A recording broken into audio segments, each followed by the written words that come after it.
شنۆ شێخ لەتیف شێخ مەحموود حەفید ساڵی 1956 لە شاری سلێمانی لەدایک بووە. لە ساڵی 1961 لە قوتابخانەی عراقیە لە کاندسکان دەستی کردووە بە خوێندنی سەرەتایی و قۆناغی 1 و 2 سەرەتایی لەوێ تەواو کردووە. قۆناغی ناوەندی لە سلێمانی خوێندووە. ساڵی 1974 ئاوارەی ڕۆژهەڵاتی کوردستان بووە و لە شاری مەریوان قۆناغی 5 و 6 دوان ناوەندی تەواو کردووە. دوای نسکۆ گەڕاوەتەوە کوردستان و جارێکی دیکە پۆلی 5 و 6 ئامادەیی خوێندۆتەوە. کۆلێژی ئەندازیاری لە زانکۆی سلێمانی و سەلاحەدین تەواو کردووە. پاشان لە بەڕێوەبەراتی گەشت و گوزار وەک ئەندازیاری شارستانی دامەزراوە. لە دوای ڕاپەڕینی بەهاری 1991 دەبێتە بەڕێوەبەری گەشت و گوزاری سلێمانی. ساڵی 1999 چۆتە ئەنجومەنی وەزیران و لە هۆبەی 1986 وەک سەرۆکی لیژنەی وەرگرتنی پرۆژەکان دەست بەکار بووە. لە ساڵی 2002 بۆتە بریکاری وەزیری ئاودانکردنەوە. ساڵی 2003 بۆتە وەزیری کار و کاروباری کۆمەڵایەتی لە کابینەی چوارەمی حکومەتی هەرێمی کوردستان ئیدارەی سلێمانی. لە ساڵی 2005 بە خانەنشین بووە و ئێستا لە شاری سلێمانی ژیان بەسەر دەبات. بینەران و بیسەرانی ڕوودا و سلااوتان لێبێ خۆشحاڵین لە بەرنامەیەکی دیکەی پەنجەمەوە لەگەڵ ئێوەی خۆشەویستداین. یەکێک لە شانازیەکانی مێژووی کورد شێخ مەحموود و دەوڵەتی خواروی کوردستانە. ئەگەرچی لێرە و لەوێ ڕەخنا لە دەوڵەتەکەی شێخ مەحموودی ژیرابێ، بەڵام شانازیەکانی ئەوەندە زۆرن کە ناتوانین ڕەخنەکان بخەینە تای هەمان تەرازوەوە. شێخ مەحموود خۆی و نەوەکانی بە تایبەتی شێخ لەتیف دەورێکی گرنگیان بینیوە لە زوتنەوەی ئازادیخوازی کوردستاندا. ئێمە لەم بەرنمەیەدا میوانداری نەوەیەکی شێخ لەتیفمان کردووە، یاخود کچی شێخ لەتیفمان کردووە کە ئەوی شنۆخانە بۆ خۆی لە نزیکەوە ئاگاداری کۆمەڵی ڕووداوی گرنگە و هەروەها لە نزیکەکانیشیەوە کۆمەڵێ زانیاری گرنگ دەدرشێنێکە ئەمڕۆ لە بەرنامەی پەنجەمۆردا هەندێک لەو نهێنیانە باز دەکەین. بەخێر بێی بۆ بەرنامەی پەنجەمۆر شنۆخان. شنۆخان ئەگەر لێەوە دەست پێ بکەین، جەنابەت یاداوەری زۆرە نییە لەگەڵ شێخ مەحموودا لەبەرەوەی وابزانمە ساڵێکە وەفاتی کردووە تۆ لەدایک بووی. بەڵام لەگەڵەوەیشتا بە حکمیەوەی کە تۆ نەوەی ئەوی ڕەنگە زۆر شت لەسەر شێخ مەحموود بزانی کە خەڵکی تر نەیزانێ. بە تایبەتیش لە بەرنمەیەکی دکۆمنتاری ڕووداودایەوە باسیەوەتان کرد کە شێخ مەحموود دەرمان خوارد کراوە. ئایا ئەمە لەلایەن حکوومەتی عراقیەوە بووە یاخود ئینگلیزەکان کردویانە؟ ئەگەر وایە خۆ شێخ مەحموود لە تەمەنیانی چوو بۆ سەرەوە، ینی توانای ئەوەی نەبوو کە جارێکی تر شۆڕش بکاتەوە یاخود بە دژی ئینگلیز و بڵێن حکوومەتی مەلیشیە بوەستێتەوە. کەواتە بۆچی ئەو کاریان کرد لەو ئەخیرەیە؟ بەڵێ من تەمەنم چەند مانگێ بۆ کە باپیرم وەفاتی کردووە، بەڵام دایکم بۆی باس کردووم کە یەکەم جار لە باوەشی ئەوە پێکەنیوم و زۆر مناڵی خۆشویست و زۆر یاری لەگەڵ مناڵا کردووە. دایکشمی زۆر خۆشویست چونکە اختیاری خۆی بووە. ئەو هەڵی بژاردۆ کە دایکم بێ بە خێزانی شێخ لەتیفی کوڕی.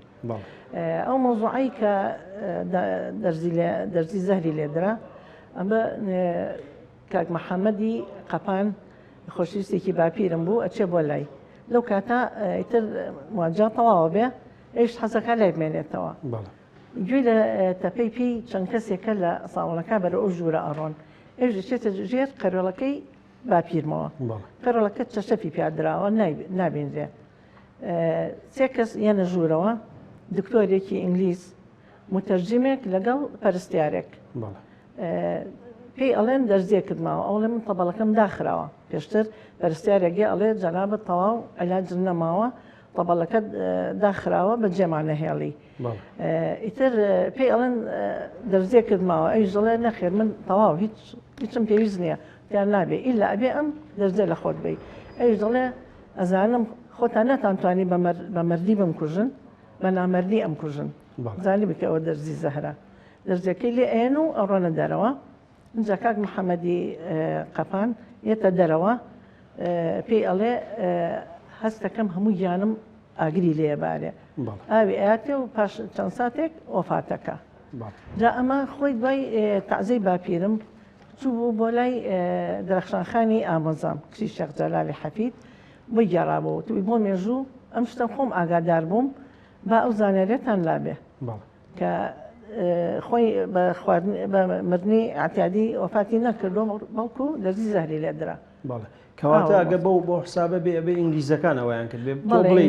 عراقیەکانی ئاگادار بوو بن. وەڵی عێراقیەکان خۆ دەزانی لەژێر دەست ئینگلیزەکان نابوون هەر عەبدی مەئموور بوون هەر ئەویان لەسەر بوو کە بەڵێ ئیمزای کارەکانی ئەو بکەن. بەڵام ئەگەر ئەو پرسیارە بکەم زۆر جار باسی شێ مەحموود کرد ینی شێ مەحموود لەگەڵ ئینگلیزەکانە ینی پەیوەندی هەبووە پەیوەندی ئەوەی کە ئەمان خۆیان بە حاکمی عێراق زانیوە ئەوانە شتێکی مێژووی هەیە ئەگەر تۆ بیست بێتت لە باوکت یا لە کەسی نزیکەکانی ترەوە هەندێک جار مێژوو نووسان باسی ئەوواکەن کە گوایە شێ مەحموود کە ئینگلیزەکان هاتوون فەقییانە یاوە بەدەستی و نەیویستوە تەوقعیان لەگەڵ ئەمە ئەسڵ و ئەساسی هەیە شتی وا هەر نەبووە ئەمە بۆی دروست کراوە چونکە باپیرم زڵی ئینگلیز نەبووە زڵی سیاسەتەکەیان بووە ئەو زڵی عەرەبیش نەبووە بەس دوستێتی کیانی بۆ کورد دروستکە هەموو هەوڵێکی باپیرم ئەوە بۆ کە کیانێکی سەربەخۆ بۆ کورد دروستکە هەتا وێنەی هەیە لامان کە قۆڵی کردوتە قۆڵی هینێکی بەریتانی کەواتە ئەو دەرەخاکە ئەو مێژوەی کە بۆ شێوێنراوە ڕاست نییە هەروەها لەگەڵ ئەسیرەکانی بەریتانی دەستی کردوتە ملیان ئەوانش دەساختۆتە سەرڕانی ئەنی ئاوا تەبا بۆ لەگەڵیان هەمیشە زانیویانە خۆیان زۆر احترامێکی فەوق العادی شێ مەحموودیان گرتووەتیان ئینسانێکی زۆر ڕاست و سەرڕاستە بەڵام سیاسەتیان ئەوە نەبوو کە کورد کیانی هەبێ یانویست کوردستان بلکێنن وڵاتی مووسڵ بلکێنن بە حکوومەتی عێراقەوە. بەڵێ ئەی باشە ئەگەر وایە بۆچی مەسەلەن ئەو پڕۆپاگەندانە کێ بڵاویە کردەوە یاخود ئەمە بە بڕای تۆ بێ هۆکارەکەی چی بێ کە مەسەلەن ئەویان بۆ شێ مەحموود دروست کردو خۆێنەکان وەکو جەنابیش دیارە و ئیسپاتیەوەیە کە هینوانەبووە کەواتە مەبەستێکی سیاسیە یاخود مەبەستی هەیە هەندێک کەس ئایدۆلۆژیای جیاواز بوو لەگەڵ باپیرما ئەوان ئەو دیعایان بۆ کرد. هەندێک کەسیش ئینگلیز کڕی بوونی ئینگلیز کڕی بوونی بە پارە مع الأسف زۆر لە کۆتایە لە ڕۆشنبیرەکان لە ڕێز عەشیرەتەکان چوونە پاڵ ئینگلیز. بەڵێ ئەو کاتی شێخ مەحموود وەفا دەکات و هێننەوە بۆ سلێمانی ڕووداوێکی هێژگار گرنگە چونکە لێرە پێشوازیەکی هێژگار گەورەی لێکرێ ئەو کاتە شێخ لەتیف لە زیندانە یاخود لە سژن لە سژنی سەرەوە کێسە بۆ باخی دایک. بەڵێ باشە ئەوەی کە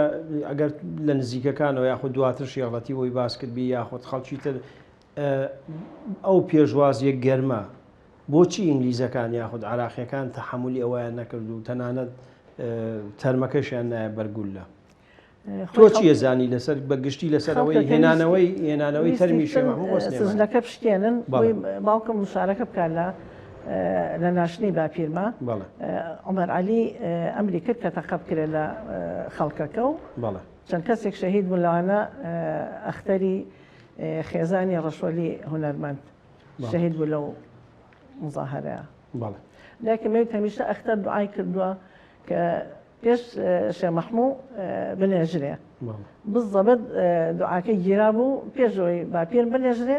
ئەختەرخان نێژرا. ڕەنگە یەکێک لە هۆکارەکانی ژەوە بێ کە شێخ لەتیف دوایی لەگەڵ ڕەشۆڵ و لەگەڵ ئەوانەیە پەیوەندیەکی هێژگار خۆشی هەبوو. بەڵێ ئەگەر باسی دەوری شێخ لەتیف بکەین لە بزوتنەوەی بەتایبەتێ چەنگە و کاتەوە مناڵ بۆ بەڵام دواتر ینی دەوری چی بووە لە نزیکبوونی لە شێخ مەحموود و لە سیاست و لەو بزوتنەوەی کە شێخ مەحموود سەرکردایەتی کردووە دواتریش. باوکم لە هەموو کوڕەکانی زیاتر پەیوەندی بە باوکیەوە هەبوو هەر لە 3 ساڵیەوە کە ئاوارە بوون کە شەڕی بەردەقارمان ڕوویە ئاوارە بوون باوکم تەمەنی 3 ساڵ بوو کە ئاوارە بوو بۆ کوردستانی ڕۆژهەڵات. جا باوکم هەر لە مناڵیەوە تۆزێهین بوو نەوسن بوو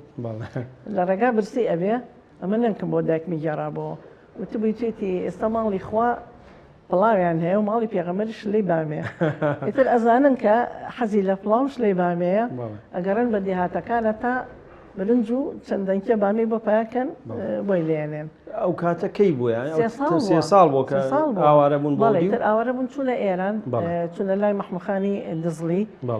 مانگی لێمانەوە دوای چوونە لای سمکۆی شکاک کە ئەمارەتی هەبوو لەوێ لای جەنابی سمکۆی شکاکمانەوە هەتا جەنابی حەبسەخانی نەقیبیشیان لەگەڵ بوو شێقایریش هەر چۆ سەقس لەوێ حکوومەتی ئێران گرتی 2 مانگ لەوێ سجن بوو تعزیبیش درا و ئەنجا تەسلیمی عێراقیان کردەوە هی بەریتانیەکان چکە اتفاقی هەبوو لەگەڵ حکوومەتی ئێرانە کە ئەو تەسلیم کرێتەوە داوا کرا ئەمانیش کە چوونە لای سمکۆی شکاک محافظی سنە لەگەڵ قۆنسولی بەریتانی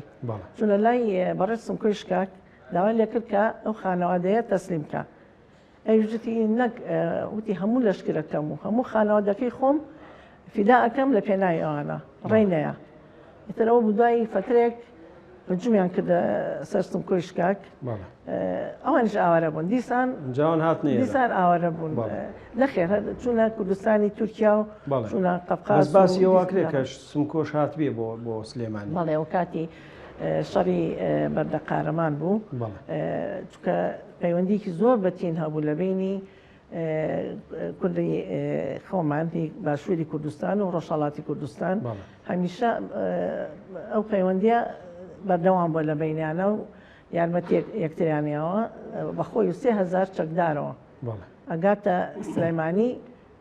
بۆ یارمەتی شێخ مەحموود باپیرم بەڵێ ئیترەوە بۆ سلەیمانی ئەگرن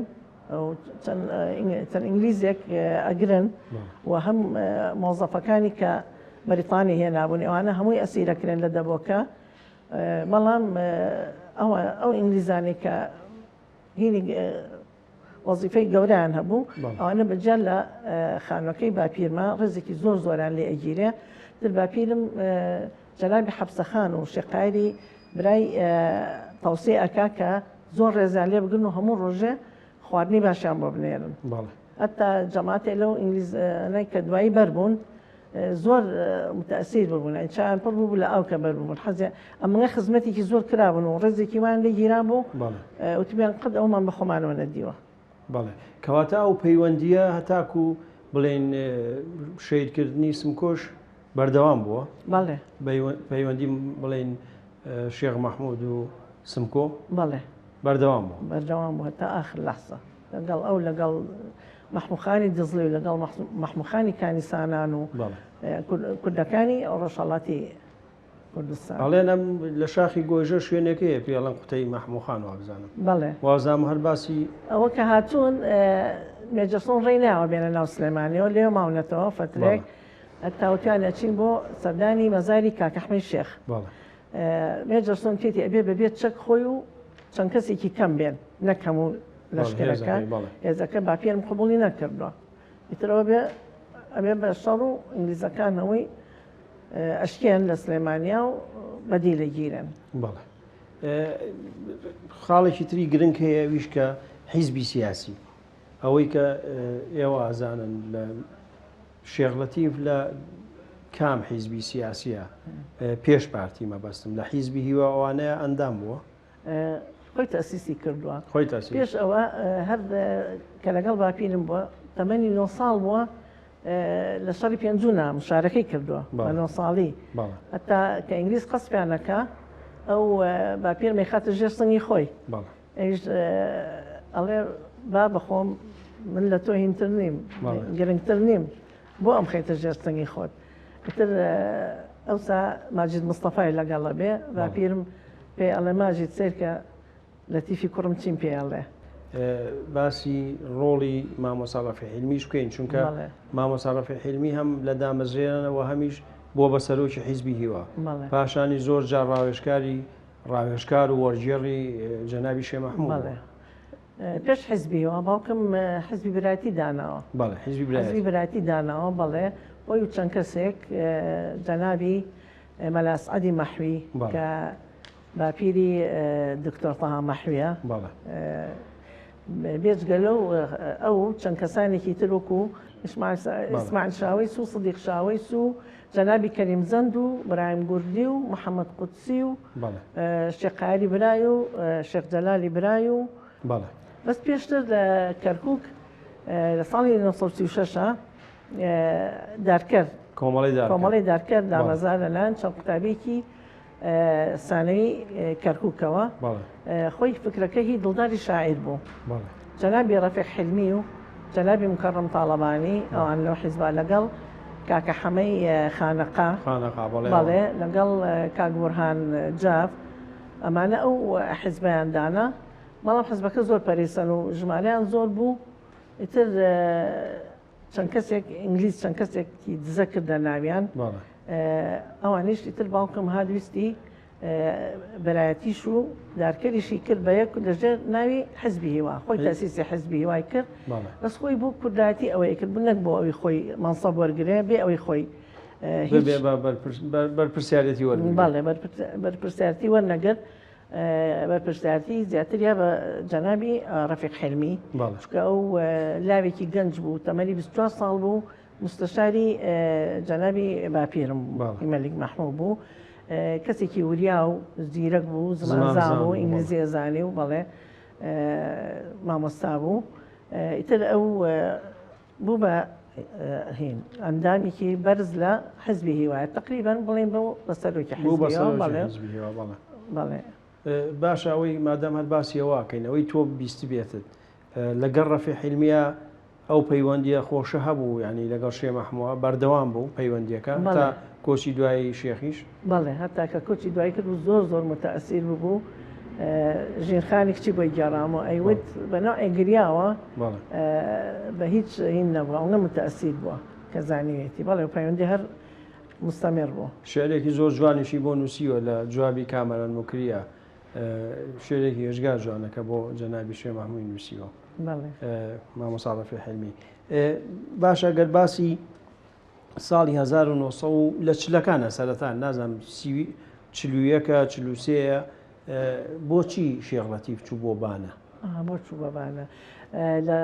شەڕی بەردێکی سەرا کە ڕوویە باپیرم پێش ئەوە لە هین بوو لە ئێران وەکو دەست بەسەر بوو نە ئەبوایە هاتایە ناو کوردستانی خۆمان باشوور بەڵام کە ئەو خەڵکانی کە شەهید کران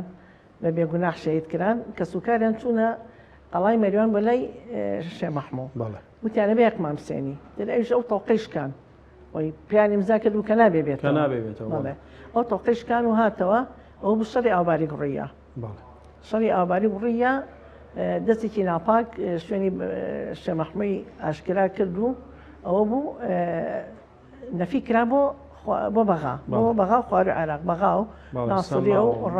سەما و ڕاوە نەو ڕاوە تقریبا 10 ساڵ لەوێ مایەوە هەتا ڕەشید عالی گەیلانی بجووتنەوەکەی کرد بەس بەنهێنی شێ مەحموود فرسەتی هێنا هاتەوە بۆ کوردستان ئەو وەختی کە لە بەغا بوو شێ مەحموود ساڵی 1932 خۆی لە سیویەک و هەتا چولێک 10 ساڵ نەفی بوو ساڵی 1932 کەلسومیت بۆ بەغا بانگە کرێ لەلایەن عایلەی مەلیکیەوە بەلای خانوویە کە ئەڕۆ سەیرەکە و خانوو زۆر گەورەی و زۆر قەرەباڵغا سەربان و بە دەرگا و حەوشە زۆر قەرەباڵغ و جلێکی غەریبیان لەبەرایە ئەم جلەی نەدیوە سیارەکەی وەستێنێ ئەپرسێ ئەڵێ ئەمە ماڵی کێیە ئەڵێن ماڵی مەلیکی کوردانە و لێرە دەست بەسەرە ئەڵێ توانم بێم بۆ لای ئیتر شێ مەحموود زۆر بە پێشوازیکی گەرمی لێ ئەکا و دانیشتێ لەگەڵی باسی مەقاماتەکە بۆی کاگەحمەیەکی لا ئەبێ سەی ئەحمە مەقامبێژێکی زۆر بەتوانە بۆ و دەنگی زۆر خۆش بووە بانگی ئەکا مەقام بۆ کەلسوم ئەڵێ کەلسومیش ئەڵێ وەرە لەگەڵم من ئەتکەم بە ئەستێرەیەکی عالەمی ئەو ئیتر دڵی نایە باپیرە مەجێبێڵێ هێناکە داوای لێبوونی لێکە ئیتر کەلسوم تقریبا نیم سەعات ئەڕوا ینی باپیرم زۆر جار خەڵک گوتیانە وشک بۆ و وا نەبووە پیاوێکی کراوە بەڵێ هەتا خوشکەزایەکی خۆی دەنگی زۆر خۆش بووە دایمە پێی تۆ مەقامم بۆ بڵێ ئەوش شەرمی لێ کردووە چۆتە ژوورەکەی تەنیشتی دەرگاکەی کردەوە بۆ گوێ لە دەنگی بێ و ینی ئەو احترامی باپیرم زۆر بۆ لای ڕووی نەهاتە لەبەر دەمیان گۆرانی بڵێ لە ژوورەکەی ئەو دی و مەقامی بۆ وتووە حەزی زۆر لە مەقام بووە ئیتر دوای ئەوە کە چلوویەک ڕەشید عەلی گەیلانی و زوتنەوەیەکە بەنهێنی شێخ مەحموودەوە دێتەوە بۆ سلێمانی حکوومەتی عێراق باوکم لە بەغا گلێنەوە دەست بەسەر یەکەن بۆ ئەوەی کە هیچ بزوتنەوەی نەکا شێخ مەحموود پێڵێ نەبێت دانیشی لە داریکەلی بۆ نییە بیتە دەرێ لە ماڵ قەی نابست خەڵک بچێ بۆ لای بەڵام تۆ بۆ نییە هیچ جوڵەیە بکەی ئیتر باوکشم دوای تقریبا ساڵ لەوێ دەست بەسەر بێ و ئەوش عینە شت بەنهێنیە تۆ سلێمانی کێ تۆ سلێمانی لەشکرێک کۆ ئەکاتەوە لە کوڕ ئازاکانی سلێمانی و شار باژێڕ و هەنێ لە هەمەوەنیەکان و هەنێ لە جافەکان و هەندێک لە پشدەریەکان ئەڕوا بەرەو ئێران ڕاتە منتیقەی بانە بۆ لای باپیری دووهەمم کە سەلیم خانە لە ماڵی ئەوان ئەبێ ڕووسەکان ئیتیصالی پێوەکەن دوو جار ڕووسەکان بەڵێ لە ماڵی سەلیم خان کۆبوونەوەی لەگەڵەکەن ینی کەواتە شێخ لەتیف هینی ڕوبەڕوو ڕووسەکانی بینیوە بەڵێ بەڵێ لە ماڵی سەلیم خان بە یاوەری جەنابی محەیدینی چنارە کاک محەیدینی چنارە زۆر زۆر دڵسۆزی باوکم بووە زۆر کوردێکی پاک و دڵسۆز بووە ئەو لە بینیانە بووە دوای چەند جارێکی کە ینی نردوێتی بۆ لایەن ڕووسەکان ویستوانێکیانێکی کوردی دروستکەن بە یارمەتی باوکم ئیتر ئەو فترێ ئەو لەشکرە پێشتر لەشکری جەنابی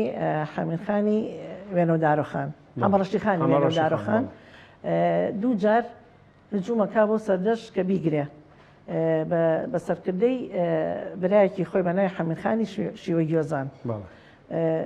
بانە تەختە و سەردەشت بەرزە لەبەر ئەوە زۆر ناتوانن زۆر بچنە پێشەوە هەتا ئەم لەشکرەی باوکم ئەگا بە سەرکردەی خولەپیزە خولەپیزە زۆر ئازا بووە زۆر کورتپەروەریش بووە بەڵام خۆ دەزانی ئەو حکوومەتی عێراقی ئەنۆ عاشقال دیعاە کرد بۆ ناشرینکردنی بەڵێ بەڵێ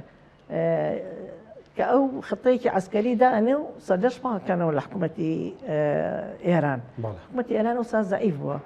زۆر توانایەکی وای نەبوو سەیطرەی نەبوو بەسەر بەشە کوردیەکانە هەر بەشەی میرێکی کورد حکمی کردوە تقریباً ئەو منتیقەیە بەڵێ ئیتر سەلیم خانی بانە هەموو ڕێز عەشیرەتەکانی ئەو منتیقەیە کۆکاتەوە ڕایشیان پێکا کە ئەڵێ ئایا ڕازین ئێوە گەر جەنابی شێخ لەتیف حکمی سەردەشت بکات هەموو ڕازیە بن هەر هەموو ئیتر باوکم ئەبێ بە حکومداری سەردەشت جەنابی مەلا ئەسعەی مەحوی ئەبێ بە حاکمی شارەکە بەڵێ حاکمی شارەکە و جەنابی محەیدینی چنارە بێ بە حاکمی سوڵح ساڵێک لەوێ حکومەکە زۆر خەڵکەکە مرتاحە بن باوکم دێهاتە و دێهات و منتیقە گەڕا و قسەی بۆ کردوون کە زۆم و زۆری شای ئێران قبوڵ نەکەن کە هەوڵ بن سەربەخۆ بن لەو کاتە جوولەکەکانی سنە هەموویان کۆبنەوە ئەچن بۆ لای باوکم ئەڵێن ئێمە هەتا مردن قەرزاری کاکەحمەی شێخین وەختی خۆی لەگەڵ موسڵمانەکانی سنە بۆ بە ناکۆکیمان ئەو لێەوە هاتووە کاکەحمەی شێخ لێەوە هاتووە مانگێک ماوەتەوە هەتا سڵحی هەمومانی کردووە بۆی شەرح کردوون هەموو ڕۆژ لە مزگەوت فتوای بۆیاون کە چۆن ئەبێ ئەم ئاینانە هەمووی تەبابن لە ناویەکە ئەو مانگەش کە کاکەحمەی شێخ ماوەتەوە قبولی نەکردووە کە هاتووە هەموو ئەهلی سنە چنە دەرەوە بە پیرەوە بە گەورە بچووکەوە هەر یەکە منافەسەی ئەوەیەتی کە ڕازیکە بچێتە ماڵی ئەو ڕێگە چێتە ماڵی جوولەکەکە ئەڵێ چووکە غەدرتان کە ئیتر مەجبوور هەمووی ئیسلامەکانش لە ماڵی جوولەکەکە و ئاشتە بنەوە ئەڵێ وتیانە ئەومان لەبەر چاوە هەتا دەست و دیاریکی زۆر زۆرە بن بۆ باوکەم وتیانە چیت پێویست بێ ئێمە هاوکاری دەکەین بەڵێ اینجا جەنابی کاکەحمەی شێخ یەک مانگ ئەمێنێتەوە بەس نانی وشک و ئاوەخوا بۆ ئەوەی زەخت نەخاتە سەر هیچ ماڵێک کە مەسرف بکەن دوایمان کە ئەنجاگەڕێتەوە سلێمانی ئەتاونەت تەبا بوو لەگەڵ جوولەکەکان و لەگەڵ مەسیحیەکانە مریەمخانی خوشکی جەنابی کەریمی عالەکەی هێنا بوو کوڕەکەی خۆی تاقە کوڕێکی بوو کاکە ئەحمەد شێخ محەممەد بچکۆلە ئەوی بۆ هێنا هەروەها کە ئەچوو بازار لای قەسابێکی جوولەکە دائەنیشت ئیتر ئیسلامەکان چوون بۆ مزگەوتی گۆرە بۆ لاوتیان ئێمە هەموو ئیسلامی یعنی چی نایتە لا ئێمە دانیشتی ئەوشتی بوو لەناو هەمووتانە تەنها تەرازوی ئەو جوولەکەیە مەزبوطە هەمووتان غەشی تیا تەرازۆکانتان لەبەر ئەوە نوێژ و تاعەتی ئەوش بۆ ئەوە ڕۆ هەتا تر جوولەکەکان ڕۆژانی شەمە هەموو سەردانی مزگەوتی گەورانە کرد بۆ لای کاکە ئەحمەد شێخ مەسیحیەکانیش یەک شەمانە چوون هەتا دوای وفاتی کاکە ئەحمەد شێخ ئەمە هەر بەردەوام بوو کەواتە هەرەوەیشە ئێمە باسی گەڕانەوەی شێڵەتی بکەین بەڵام کەواتە ئەوەیشە شێخ مەحموود لە حکوومەتەکەی خۆیان گرنگی بە دینەکانی تردا بەڵێ بەڵێ وەزیر هەبووە وەزیری مالیە جەنابی کەریمی عەلەکە بوو کە پیاوێکی زۆر بەخشندە بوو منتیقەی سلێمانی ڕزگار کرد لە گرانێ گەورەکە ئەچی مەخزانەکانی خۆیەتی خستێ سەر پشت بە پارێکی زۆر ڕەمزی ئەوەی پارەشی نەبووە بە خۆڕایی زەخیرەی ئەیە یعنی دەورێکی ڕۆڵێکی زۆر گەورەی هەبوو زۆر باشە ئێمە پشوویەگەین و دوایی درێژە بە گفتوگۆ بڵێین